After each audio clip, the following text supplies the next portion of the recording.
This message comes from Greenlight. Ready to start talking to your kids about financial literacy? Meet Greenlight, the debit card and money app that teaches kids and teens how to earn, save, spend wisely, and invest, with your guardrails in place. With Greenlight, you can send money to kids quickly, set up chores, automate allowance, and keep an eye on your kids' spending with real-time notifications. Join millions of parents and kids building healthy financial habits together on Greenlight. Get started risk-free at greenlight.com/Spotify. ¿Hablas español? Sprichst du Deutsch? Kan du norsk? If you've had that sound from Babbel before, I bet you do. Babbel is the science-backed language learning app that actually works. With quick 10-minute lessons handcrafted by over 200 language experts, Babbel gets you on your way to speaking a new language in just a few weeks. With over 16 million subscriptions sold and a 20-day money-back guarantee, just start speaking another language with Babbel. Right now, up to 55% off your Babbel subscription at babbel.com/Spotify podcast. Spelled BABBEL.com/Spotify podcast. Rules and restrictions may apply.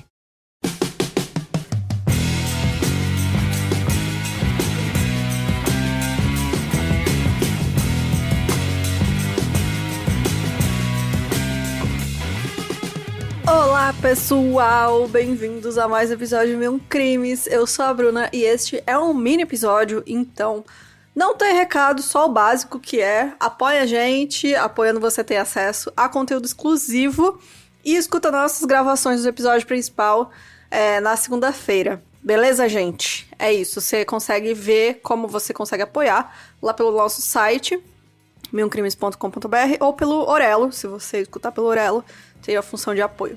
Beleza? Então, bora para o caso de hoje.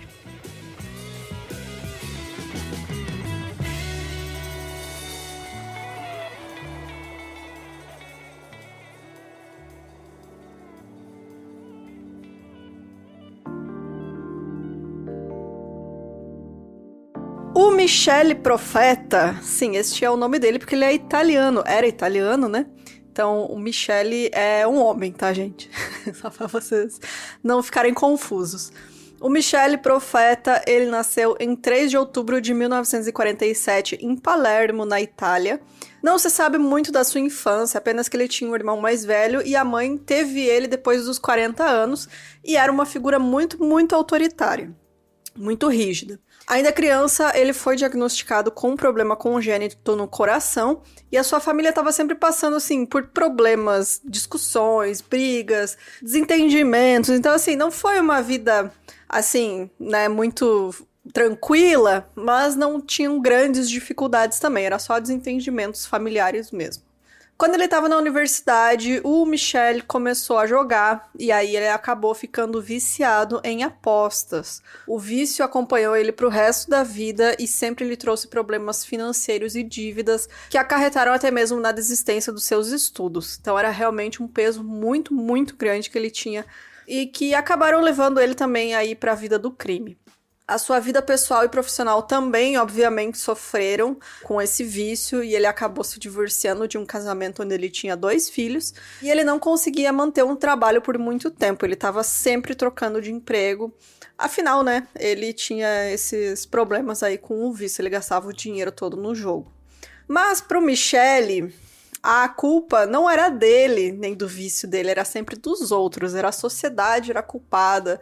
Cada falha na vida dele, ele ficava com mais raiva, ele dizia que a sociedade marginalizava ele, e que era sempre culpa dos outros, não era culpa dele.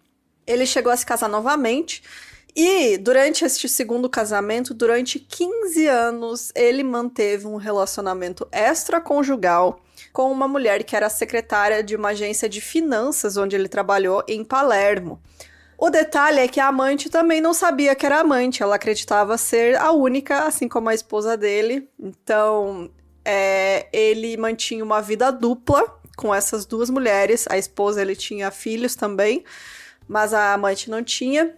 E além dessa vida dupla, ele ainda arrumava tempo para frequentar cassinos e estudar estatística, porque ele queria conseguir ganhar dinheiro nos jogos, né, que ele só perdia, e aí ele estudava estatística para tentar aí bater as chances nos jogos de carta que ele jogava.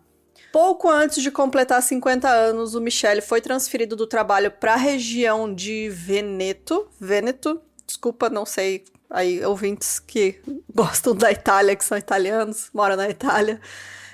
Se eu aí falei errado alguma coisa, me desculpe.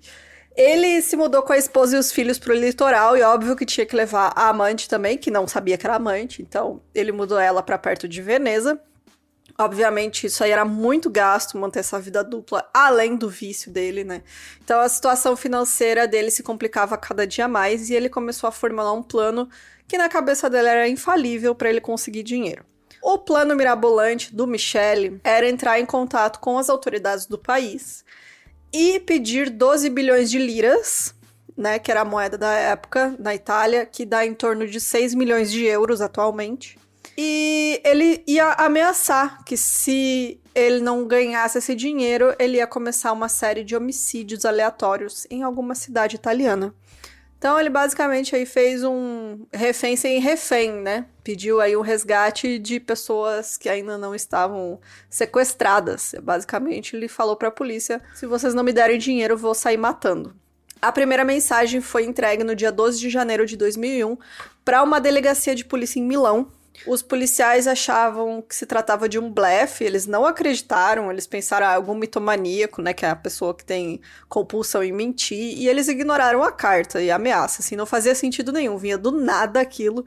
Eles não tinham muitos motivos para acreditar realmente. Mas, cumprindo a sua promessa, a primeira vítima do Michele foi um motorista de táxi chamado Pier Paolo Lissandron, que foi assassinado no dia 28 de janeiro.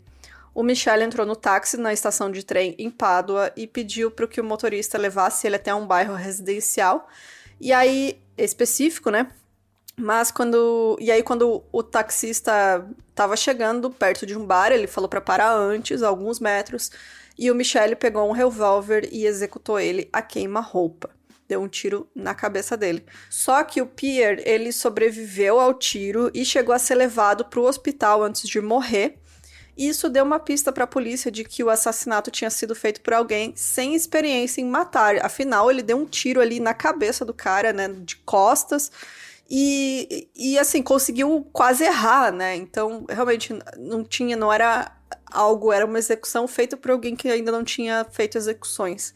Mas, assim, não tinha muito com o que os policiais trabalhassem nesse caso, né? Não tinha testemunha do crime, não tinha impressões digitais, os testes de balística não tinham correspondência nenhuma, então eles não tinham muito, assim, como fazer a investigação mais profunda, né? Lembrando que em 2001 a tecnologia era limitada.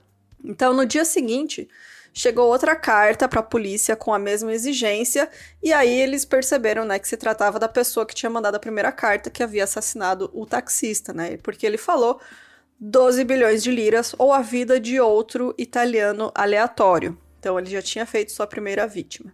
No dia 10 de fevereiro, o Michele atacou novamente. Aí sua vítima foi um corretor de imóveis de 37 anos chamado Walter Broscolo. O Michele fingiu ter interesse em um apartamento e quando o Walter foi mostrar para ele o imóvel, ele foi alvejado com 3 tiros. E aí o Michele resolveu, né, dar uma... Eu acho que ele deve ter assistido muito filme policial ou lido, né, esses pulps policial, porque ele mandou a cartinha anônima. E aí ele resolveu fazer uma coisinha diferente. Então, ao lado do corpo do Walter, ele deixou outro bilhete com as exigências e além do bilhete tinham 2 cartas de baralho, um rei de ouro e um rei de copas. Então ele quis deixar ali uma lembrancinha para a polícia para identificar que era ele o assassino, né?